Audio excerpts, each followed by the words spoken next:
공시 내용 바로 확인해 보도록 하겠습니다. SK바이오사이언스가 조달청과 약 257억 원 규모의 독감 백신 공급 계약을 체결했다라는 내용의 공시가 나왔는데요. 주목할 포인트는 어디에 있을까요? 예, 조달청이 SK바이오사이언스를 비롯해서 녹십자나 일학약품 등을 이렇게 상대로 해서 이제 조달청 계약을 체결했습니다.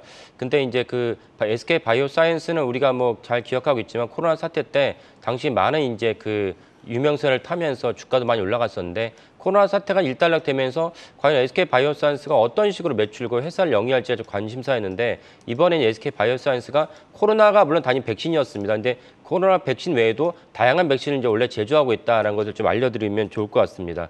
그 백신은 우리나라에서는 이제 기존의 강자는 그 녹십자인데요. 녹십자가 원래 우리나라에서 독자적으로 이제 백신에 대해서 국산을 했는데 여기 SK바이오사이언스가 뒤늦게 뛰어들었습니다. 뒤늦게 뛰어들어서 많은 이제 연구 개발 비를 갖다가 감당하면서 그 아까 말씀드린 대로 코로나 백신에 있어서는 올해 녹십자보다 더 먼저 이제 선두를 치고 나갔던 경험이 있었습니다. 이 때문에 이제 SK바이오사이언스가 녹십자 더불어 국내 백신 분야 양강을 이루고 있고요.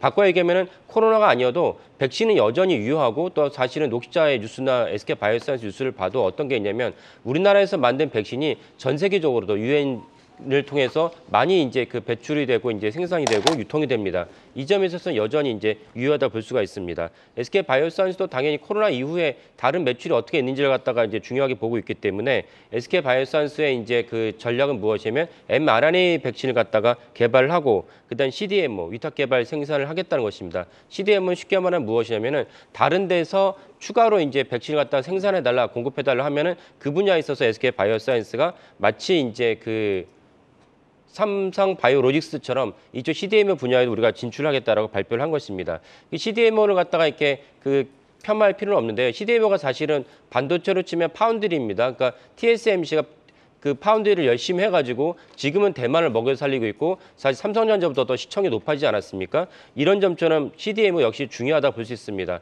그 실제로 코로나 백신이 있었을 때 화이자, 모더나에서 백신을 처음 개발을 했지만 그건 실제로 위탁 생산하지 않았기 때문에 산반 아니 다른 곳에 이제 그 의뢰할 수밖에 없었습니다. 그러면 전 세계 많은 백신을 갖다 의뢰할 수 있음에도 불구하고 굳이 이제 산바에다가 그 물량을 내놓은 이유는 그것이 쉽지 않다는 것이 입증된 것이고 SK바이오사이언스가 CDMO로 진출하겠다는 것은 이 분야에 또 다른 매출을 올릴 수 있다 볼 수가 있고요. 그 다음에 이제 모멘텀이 하나 남아 있는데 무엇이냐면 그 사노피아가 더불어 그 개발하고 있는 폐렴구균 백신을 개발하고 있는데 이게 조만간 이제 임상 이상에 대해서 데이터가 이제 나오고 데이터가 뭐 좋은 것 같습니다. 시장에서 좀 우호적인 이제 입장을 갖다가 나오고 있는데 만약 임상 이상의 데이터가 우호적으로 나오면은 이것이 삼상으로 넘어가고 삼상으로 넘어가면 주가에 큰 모멘텀이 되지 않을까 싶습니다.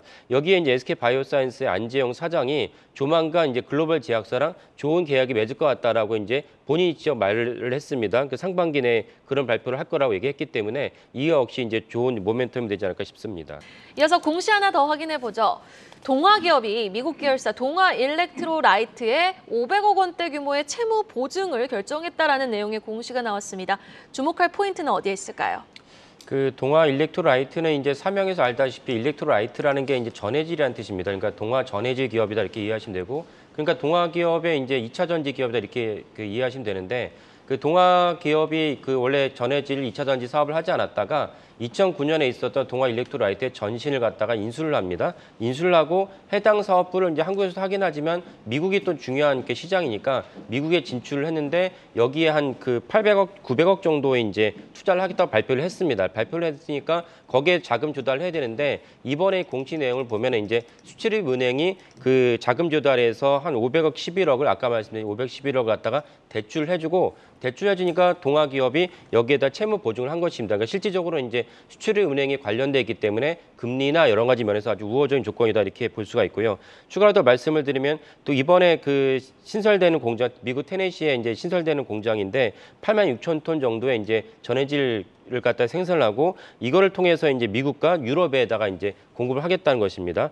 그 전에 이제 동아기업이 동아 일렉트로라이트를 위해서 프리 IPO를 갖다 5월달에 진행을 했는데 여기서 보면은 이제 그 많은 그 기업들이 신한이나 이제 NH투자증권 같은 데서 여기에 투자를 했습니다. 이런 것은 무엇이냐면 올해 상반기가 주가도 되게 안 좋고 우리나라 전체적으로 이제 그 안 좋은 가운데서 그 동아 일렉트로라이트에 대해서 이렇게 많은 우호적인 것이 일어났다는 것은 그만큼 전해질 분야가 유망하다라고 볼 수가 있는 것이고, 또 하나는 전해질 기업에 다른 기업들도 많이 있죠. 근데 거기에도 불구하고 동아 일렉트로라이트에 이렇게 프리 IPO에 많은 기관들이 참여했다는 것은 동아 일렉트로라이트가 기술적으로 좀 우호적이다, 기술적으로 뛰어나다, 이런 것을 그들이 또 실사를 하면서 점검을 했기 때문에 이렇게 이제 그 투자를 했다 이렇게 볼 수가 있습니다. 그래서 참고로 이제 오늘 이렇게 아까 말씀드린 서두에 얘기했던 그 CATL이 이제 미국 포드사에 이제 그 진출한 것 때문에 어저께 우리나라 그 2차 전지 주가 전체가 안 좋긴 했지만은, 그러나 2차 전지 사업 자체는 유망하다고 볼 수 있기 때문에 동아 일렉트로라이트나 동아 기업 자체도 유망하다 이렇게 볼 수가 있겠습니다.